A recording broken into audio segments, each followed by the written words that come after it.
Bismillahirrahmanirrahim. Assalamualaikum warahmatullahi wabarakatuh. Perkenalkan, nama saya Lalu Randy Flenata Beran Mustafa dari kelas 11 MIPA 1 nomor absen 22. Pada kesempatan kali ini saya akan menceritakan biografi tentang Cut Nyak Cut Nyak atau ejaan lamanya Cut Nyak Lampadang, Kerajaan Aceh 1848, Srep Sumedang, Jawa Barat 6 November 1908, dimakamkan di Gunung Puyuh, Sumedang, adalah seorang pahlawan nasional Indonesia dari Aceh yang berjuang melawan Belanda pada masa Perang Aceh. Setelah wilayah 6 Mukim diserang, ia mengungsi sementara suaminya Ibrahim Lamga bertempur melawan Belanda. Tewasnya Ibrahim Lamga di Gletarum pada tanggal 29 Juni 1878, kemudian menyeret Cut Nyak lebih jauh dalam perlawanannya terhadap Belanda.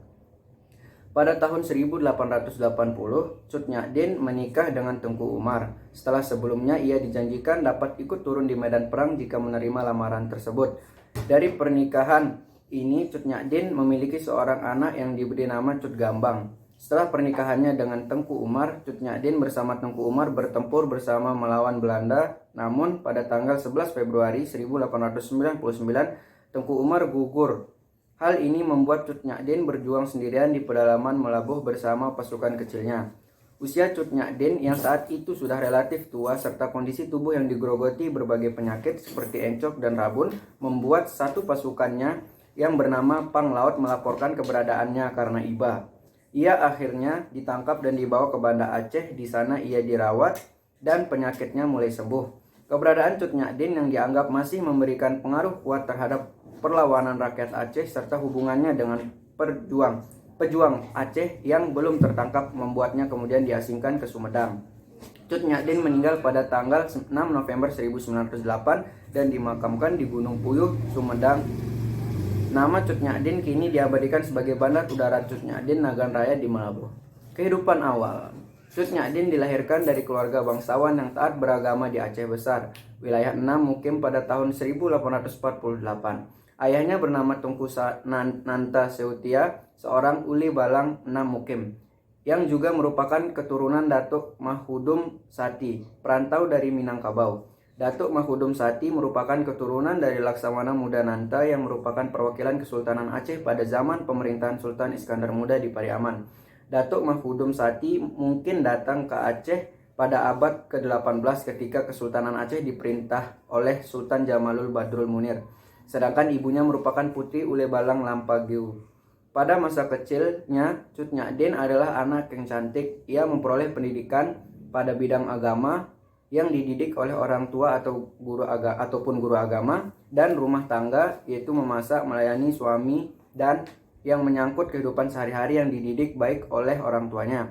Banyak laki-laki yang suka pada Cut Nyak dan berusaha melamarnya. Pada usia 12 tahun ia sudah dinikahkan oleh orang tuanya pada tahun 1862 dengan Tengku C. Ibrahim Lamga, putra dari Ule Balang Lamga 13. Mereka memiliki satu anak laki-laki. Perlawanan saat Perang Aceh. Pada tanggal 26 Maret 1873, Belanda menyatakan perang kepada Aceh dan mulai melepaskan tembakan meriam ke daratan Aceh dari kapal pelang Citadel van Antwerpen.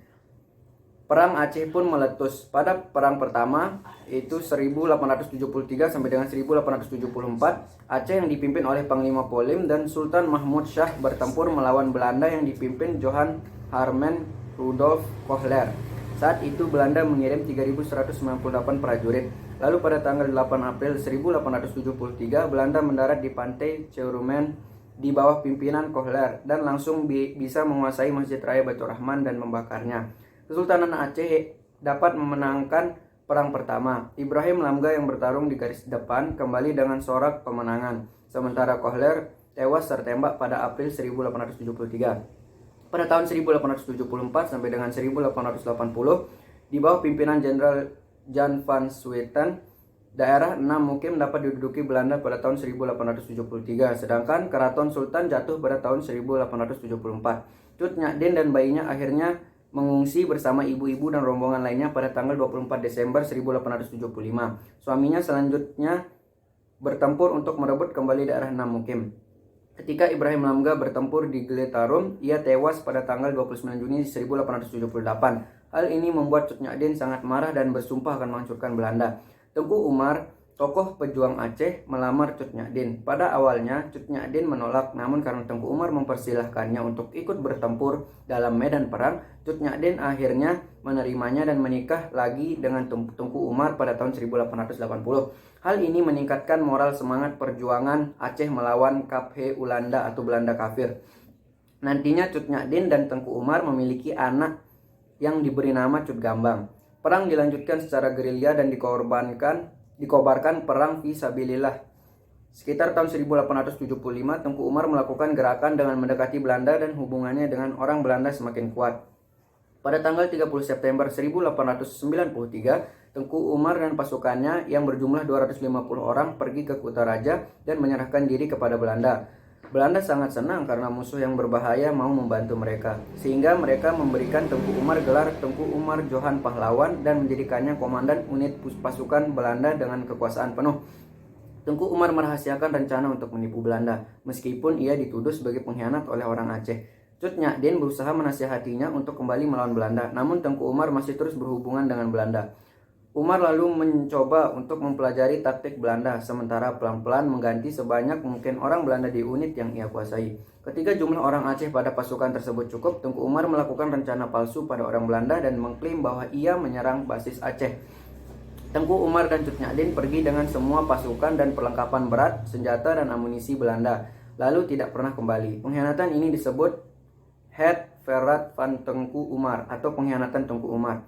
Tengku Umar yang mengkhianati Belanda menyebabkan Belanda marah dan melancarkan operasi besar-besaran untuk menangkap baik Cut Nyak Dien dan Tengku Umar. Namun gerilyawan kini dilengkapi perlengkapan dari Belanda. Mereka mulai menyerang Belanda sementara Jenderal Van Swieten diganti. Penggantinya adalah Jenderal Johannes Ludovicius Jacobus Hubertus Pel. Dengan cepat terbunuh dan pasukan Belanda berada pada kekacauan. Belanda lalu mencabut gelar Tengku Umar dan membakar rumahnya dan juga mengejar keberadaannya.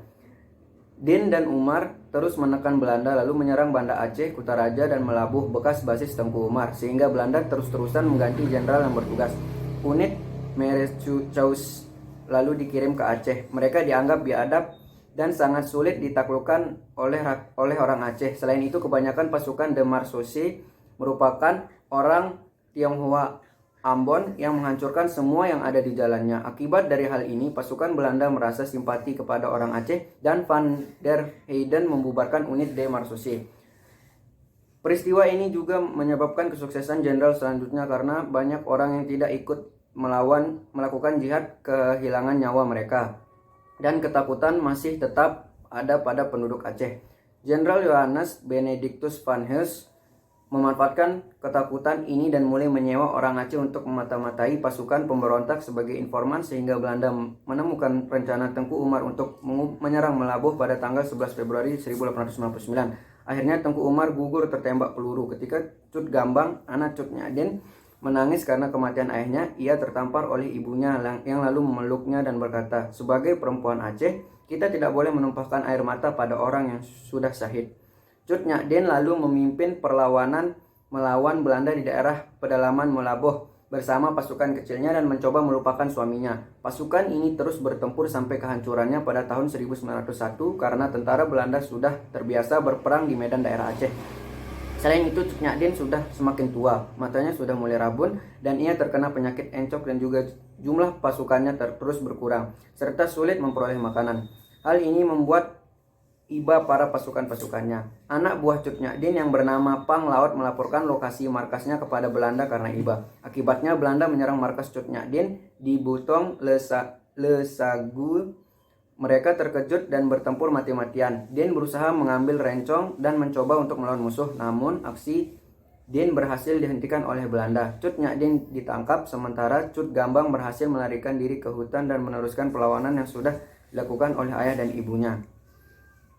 Masa tua dan kematian. Setelah ditangkap, Cut Nyak Dien dibawa ke Banda Aceh dan dirawat di situ. Penyakitnya seperti rabun dan encok berangsur-angsur sembuh.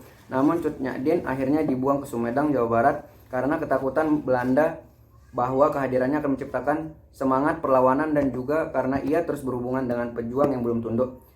Ia dibawa ke Sumedang bersama dengan tahanan politik Aceh lain dan menarik perhatian Bupati Suryat Maja. Selain itu, tahanan laki-laki juga menyatakan perhatian mereka pada Cut Nyak tetapi tentara Belanda dilarang mengungkapkan identitas tahanan. Ia ditahan bersama ulama bernama Ilyas yang segera menyadari bahwa Cut Nyak merupakan ahli dalam agama Islam sehingga ia dijuluki sebagai Ibu Perbu. Pada tahun 6 November 1908, Cut Nyak meninggal karena usianya sudah tua. Makam Ibu Perbu baru ditemukan pada tahun 1959. Berdasarkan permintaan Gubernur Aceh saat itu, Ali Hasan, Ibu Perbu diakui oleh Presiden Soekarno sebagai pahlawan nasional Indonesia melalui SK Presiden RI nomor 106 tahun 1964 pada tanggal 2 Mei 1964. Makam. Menurut penjaga makam Cut Nyak baru ditemukan pada tahun 1959 berdasarkan permintaan Gubernur Aceh Ali Hasan. Pencarian dilakukan berdasarkan data yang ditemukan di Belanda. Masyarakat Aceh di Sumedang sering menggelar acara sarasehan. Pada acara tersebut, peserta berziarah ke makam Cut Nyak dengan jarak sekitar 2 km. Menurut pengurus makam, kumpulan masyarakat Aceh di Bandung sering menggelar acara tahunan dan melakukan ziarah setelah hari pertama Lebaran. Selain itu, orang Aceh dari Jakarta melakukan acara haul setiap bulan November. Makam Cut Nyak pertama kali dipugar pada 1987 dan dapat terlihat melalui monumen peringatan di dekat pintu masuk yang tertulis tentang peresmian makam yang ditandatangani oleh Gubernur Aceh Ibrahim Hasan pada tanggal 7 Desember 1987. Makam Cut Nyak dikelilingi pagar besi yang ditanam bersama beton dengan luas 1.500 meter persegi. Di belakang makam terdapat musola dan di sebelah kiri makam terdapat banyak batu nisan yang dikatakan sebagai makam keluarga ulama Haji Sanusi. Pada batu nisan Cut Nyak tertulis riwayat hidupnya, tulisan bahasa Arab, surat At-Taubah dan Al-Fajr, serta hikayah cerita Aceh. Jumlah peziarah ke makam Cut Nyak berkurang karena gerakan Aceh Merdeka melakukan perlawanan di Aceh untuk merdeka dari Republik Indonesia. Selain itu, daerah makam ini sepi akibat sering diawasi oleh aparat. Kini, makam ini mendapat biaya perawatan dari Kota Amal di daerah makam karena pemerintah Sumedang tidak memberikan dana. Sekian cerita tentang biografi Cut Nyak. Wassalamualaikum warahmatullahi wabarakatuh.